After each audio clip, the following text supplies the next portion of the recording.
Hi friends, പുതിയൊരു വീഡിയോയിലേക്ക് എല്ലാവർക്കും സ്വാഗതം.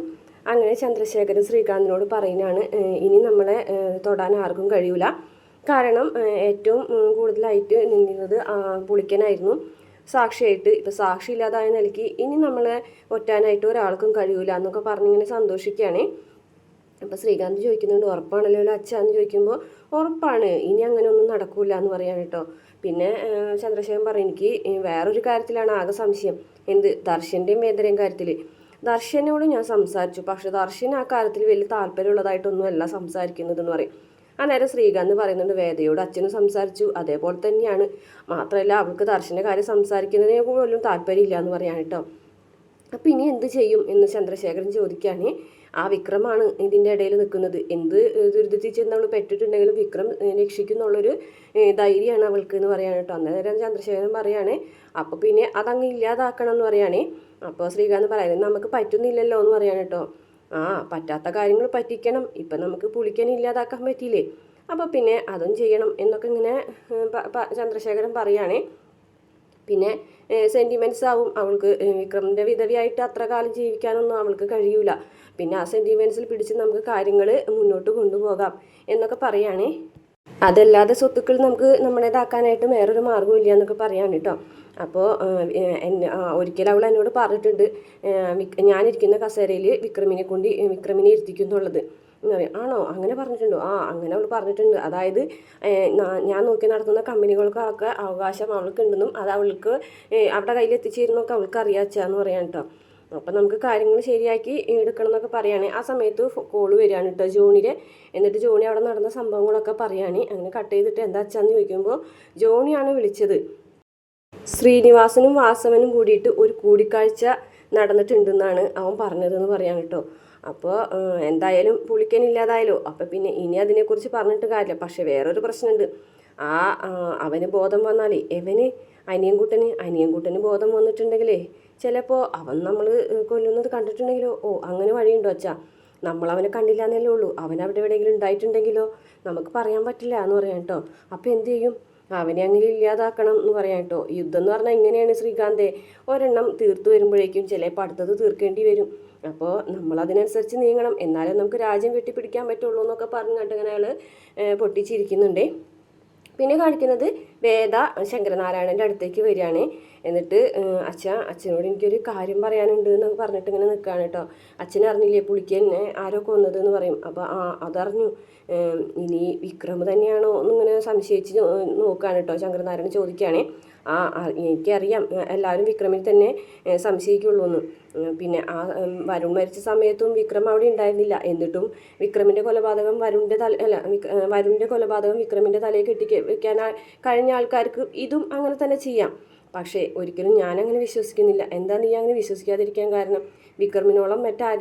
എന്നോളം വിക്രമിനെ മറ്റാരും മനസ്സിലാക്കിയിട്ടില്ലാത്തത് കൊണ്ട് എനിക്കതിൽ ഉറപ്പുണ്ട് എന്ന് പറയാൻ കേട്ടോ. അപ്പോൾ ശങ്കരനാരായണൻ പറയുന്നത്, ശരിയായിരിക്കും, പക്ഷേ തെളിവുകൾ എന്ന് പറയാൻ കേട്ടോ. അച്ഛനറിയാലോ, ആകെ ഒരു സാക്ഷി ഉണ്ടായിരുന്നത് പുളിക്കനാണ്. ഇപ്പോൾ പുളിക്കനില്ലാതായ നിലയ്ക്ക് ഇനിയിപ്പോൾ വിക്രമിന് അങ്ങനെ ഒളിച്ചു നിൽക്കേണ്ട കാര്യമൊന്നും ഉണ്ടാവില്ല. അപ്പോൾ വിക്രമ് വരികയായിരിക്കും എന്ന് പറയാൻ കേട്ടോ.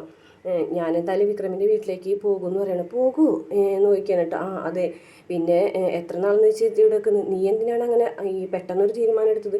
വിക്രമിന് ഇല്ലാതെ എനിക്ക് ജീവിക്കാൻ കഴിയില്ലെന്ന് മനസ്സിലായ അച്ഛ, അതുകൊണ്ടാണെന്ന് പറയട്ടോ. അതിന് വിക്രം അവിടെ ഇല്ലല്ലോ. അപ്പോൾ സാക്ഷി ഇല്ലാതായ നിലയ്ക്ക് ഇനി വിക്രമിൻ്റെ പേരിൽ കേസ് നിലനിൽക്കില്ലല്ലോ. അതുകൊണ്ട് എനിക്ക് തിരികെ ചെല്ലാം. മാത്രമല്ല വിക്രം അപ്പോൾ അവിടേക്ക് വരികയും ചെയ്യുന്നൊക്കെ പറയാൻ കേട്ടോ. അപ്പോൾ എത്ര ദിവസത്തിനുള്ളിൽ പോകും? 2 ദിവസത്തിനുള്ളിൽ എന്ന് പറയും കേട്ടോ. അപ്പോൾ വേദ പോവുകയാണ് കേട്ടോ അതും പറഞ്ഞിട്ട്. അപ്പോൾ ഒന്നവിടെ നിന്നെന്ന് പറഞ്ഞിട്ടിങ്ങനെ നിർത്താണ് കേട്ടോ. അപ്പോൾ വേദനോട് ചോദിക്കുന്നുണ്ട്, അന്ന് നീ എന്നോട് പറഞ്ഞ കാരണങ്ങൾ ഇതൊന്നും അല്ലല്ലോ എന്ന് പറയാം കേട്ടോ. അന്ന് പറഞ്ഞ അതേ കാരണങ്ങൾ ഇപ്പോഴും നിലനിൽക്കുന്നുണ്ട് എന്ന് പറയും കേട്ടോ. അപ്പോൾ വേദ പറയുന്നുണ്ട്, എനിക്ക് കുറച്ചും കൂടെ കാര്യങ്ങൾ അച്ഛനോട് പറയണമെന്നുണ്ട്, പക്ഷെ അതിന് സമയമായിട്ടില്ല എന്ന് പറയും കേട്ടോ. അപ്പോൾ അച്ഛൻ കുറേ കാര്യങ്ങൾ മനസ്സിലാക്കാനുണ്ട് എന്ന് പറഞ്ഞങ്ങനെ പോകും കേട്ടോ. അപ്പോൾ ശങ്കരനാരായണൻ ചില സംശയങ്ങളൊക്കെ തോന്നിട്ടോ. അപ്പോൾ പത്മൻ ചോദിക്കുന്നുണ്ട്, എന്ത് ഇവിടെ ഈ പറയുന്നതിൻ്റെ അർത്ഥം എന്ന് പറയാം കേട്ടോ. അപ്പോൾ ശങ്കരനാരായണൻ പറയുന്നുണ്ട്, നാട്ടിലുള്ള ആൾക്കാരുടെ വിധി കൽപ്പിക്കുന്ന മിടുക്ക് വീട്ടിലെ ആൾക്കാരെ സ്വഭാവം മനസ്സിലാക്കുന്നതിൽ എനിക്കില്ലാതെ പോയി എന്നാണ് തോന്നുന്നത്. എന്ന് പറയുന്നുണ്ടേ. അതിന് ശേഷം പിന്നെ കാണിക്കുന്നത് വിക്രം വേദനോട് പറയാണ്, എന്നാൽ അച്ഛനോട് അങ്ങനെ പറയേണ്ടിയിരുന്നില്ല എന്ന് പറയട്ടോ. അപ്പോൾ വേദ പറയും അച്ഛനോട് അങ്ങനെ പറയണം. അപ്പോൾ വിക്രം പറയാണ്, അല്ല അച്ഛനോട് അങ്ങനെ പറഞ്ഞിട്ടുണ്ടെങ്കിൽ ഇനി അച്ഛൻ ശ്രീകാന്തിനെ സംശയിക്കും, ശ്രീകാന്തുമായിട്ട് ചോദ്യം ചെയ്യലുണ്ടാവും എന്ന് പറയട്ടോ. അതുണ്ടാവട്ടെ, അതിന് വേണ്ടിയിട്ടാണല്ലോ ഞാൻ ഇത്രയും കാര്യങ്ങൾ പറഞ്ഞത്. അച്ഛനും ശ്രീകാന്തിനെ മനസ്സിലാക്കണം, അതിനുശേഷം എനിക്ക് നിയമത്തിൻ്റെ വഴി കുറച്ച് കാര്യങ്ങളും കൂടെ ചെയ്യാൻ പറ്റുള്ളൂ എന്നൊക്കെ പറയാണ്.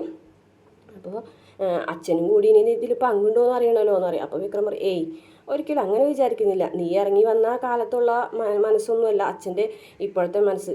ഞാനും അച്ഛനും കൂടിയിട്ട് നിന്നെ വിളിക്കാൻ വന്നപ്പോൾ വേണമെങ്കിൽ നീ പോരുന്നുണ്ടെങ്കിൽ കൊണ്ടുപോകാനാണ് അച്ഛൻ എന്നോട് പറഞ്ഞതെന്ന് പറയും കേട്ടോ. അപ്പം എന്താണ് ആരെങ്കിലും മനസ്സിലുള്ളതെന്നൊന്നും നമുക്ക് കണ്ടുപിടിക്കാൻ പറ്റില്ലല്ലോ എന്ന് പറയും കേട്ടോ.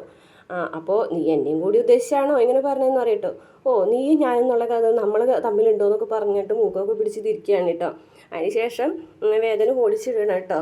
ഓടിച്ചിട്ടിട്ട് ഇങ്ങനെ അങ്ങോട്ടും ഇങ്ങോട്ടും അവർ രണ്ട് പേരും തമ്മിലുള്ള കുറച്ച് റൊമാൻറ്റിക് ആയിട്ടുള്ള ഭാഗങ്ങളാണ് കാണിക്കുന്നത്. അത് കഴിഞ്ഞിട്ട് വേദന ഇങ്ങനെ ചുമരിൽ ചാരി നിർത്തിയിട്ട് ഒരു ഉമ്മ വയ്ക്കാനായിട്ട് ഇങ്ങനെ പോകുമ്പോഴത്തേക്ക് ഫോൺ വിലയടിക്കും കേട്ടോ. അപ്പോൾ ഫോൺ വിലയടിക്കാൻ കണ്ടൊരു നേരം എന്ന് പറഞ്ഞിട്ട് അത് എടുക്കാൻ കേട്ടോ. ജോസഫാണ് വിളിച്ചത്. എടാ ഞാനൊരു കാര്യം പറയാൻ വിളിച്ചാണ്, നീ എന്ന് ഇറങ്ങാന്ന് പറയും. ഞാനിന്ന് രാത്രി ഇവിടെ നിന്ന് ഇറങ്ങുമെന്ന് പറയും. അപ്പോൾ പറയും, അതെ നമ്മുടെ അനിയൻകുട്ടിന് ചെറിയൊരു പ്രശ്നം ഉണ്ടായി. അനിയൻകുട്ടിനോ എന്ത്? അത് അന്ന് പുളിക്കൻ്റെ അടുത്ത് അനിയൻകുട്ടനും ഉണ്ടായിരുന്നടാ. അനിയൻകുട്ടനെ ഞങ്ങൾ അവിടെ നിർത്തിയിട്ടുണ്ടായിരുന്നു. അപ്പോൾ പുളിക്കനെ കൊല്ലുന്നത് അനിയൻകുട്ടൻ കണ്ടിട്ടുണ്ടോ എന്നാണ് എനിക്ക് തോന്നുന്നത്. അനിയൻകുട്ടന് സമനില തെറ്റിയ പോലെയാണ്. എന്നിട്ട് നീ പോലീസിനോട് പറഞ്ഞു? ഇല്ല. എന്നാൽ പറയണ്ട. പിന്നെ അവൻ പറഞ്ഞുകൊണ്ടിരിക്കുന്നത് അവർ വിക്രമിനെ കൊല്ലുന്നു മാത്രമാണ് അവർ പറഞ്ഞുകൊണ്ടിരിക്കുന്നത്. എന്നെയോ എന്ന് ചോദിക്കുന്നത്. അതെ, ഒരിക്കലും അനിയൻകുട്ടനെ പോലീസിൽ ഏൽപ്പിക്കരുത് കേട്ടോ. ഇല്ല, ഞങ്ങൾ അവനെ വേറൊരു സ്ഥലത്താക്കിയിട്ടുണ്ട്. ശരി, രാത്രി കാണാം എന്ന് പറഞ്ഞിട്ട് കട്ട് ചെയ്യുകയാണേ. എന്നിട്ട് അത് വേദനയോട് പറയുന്നുണ്ട്. പിന്നെ കാണിക്കുന്നത് ശ്രീകാന്ത് യാത്രയൊക്കെ കഴിഞ്ഞ് ബാഗൊക്കെ കൊണ്ട് വന്നിട്ട് ഇങ്ങനെ മുഖമൊക്കെ കഴുകി വന്നതിന് ശേഷം വർഷയുടെ അടുത്ത് സംസാരിക്കുകയാണേ. അപ്പോൾ വർഷ പറയുന്നുണ്ട്, ഞാനേ ഇങ്ങനെയാണെങ്കിൽ വീട്ടിൽ പോകുമെന്ന് പറയട്ടെ. പോയിക്കോ. പോയിക്കോളാനാണ് പറഞ്ഞത്. പിന്നെ നീ 2 ദിവസം വീട്ടിൽ പോയി നിൽക്കണമെന്ന് പറഞ്ഞാൽ നിൽക്കണ്ടെന്ന് പറയാൻ പറ്റും എനിക്ക്. 2 ദിവസമല്ല, ഞാനിനി വീട്ടിൽ തന്നെ നിന്നോളായിരുന്നു. അതെന്താ നീ അങ്ങനെ പറഞ്ഞത്? അല്ല, ഇപ്പം അങ്ങനെയാണല്ലോ. ശ്രീയേട്ടന് പഴയ പോലെ സ്നേഹമൊന്നുമില്ല. മോനെ പോലും ഒന്ന് തൊടാനോ എടുക്കാനോ ശ്രീയേട്ടന് സമയമില്ല എന്ന് പറയാണ് കേട്ടോ. അന്നേരം പറയും, എടി ഇവന് വേണ്ടിയിട്ടല്ല ഞാൻ കഷ്ടപ്പെടുന്നത്.